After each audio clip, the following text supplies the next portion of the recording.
Producer of the first Angry album. Can you tell us a little bit about it and about Andre Matos? Yeah, Andre, first of all, I was not the producer on my own.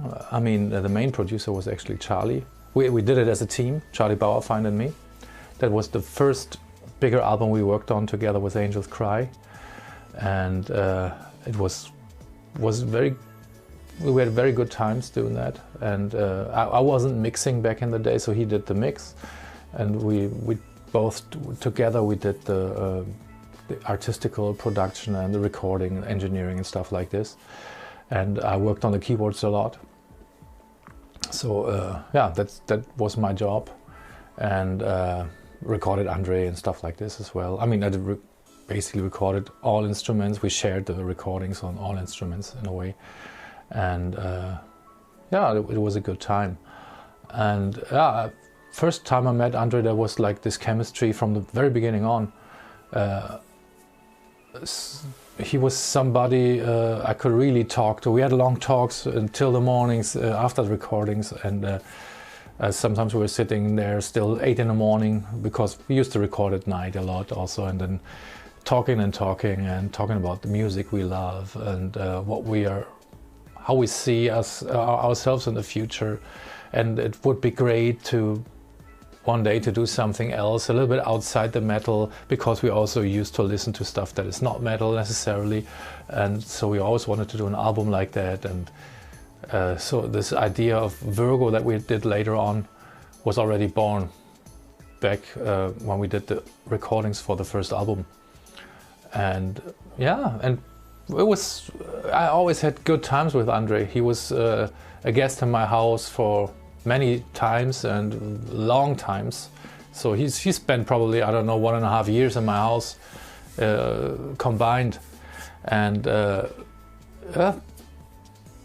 was a good memory. I mean, I have a good memory. I have to think about him many times actually.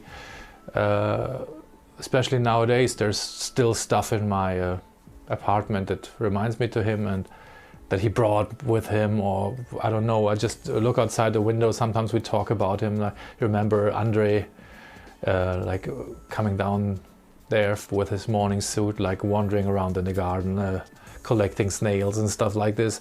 Andre was like something like a mad professor, like an intellectual person that was really lovely and really chaotic.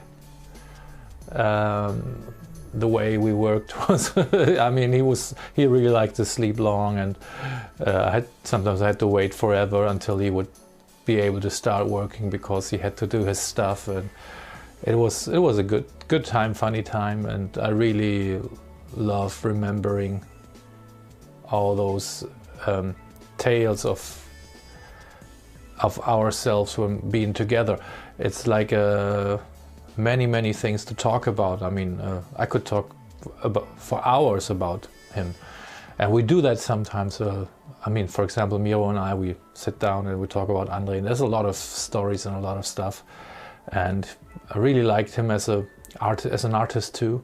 He was a very deep artist that really wanted to create something special and didn't really care so much about what other people do, and had a certain emotional relation to music and a certain way to sing, of course. He was very different, a very different type of singer, very sensitive and very,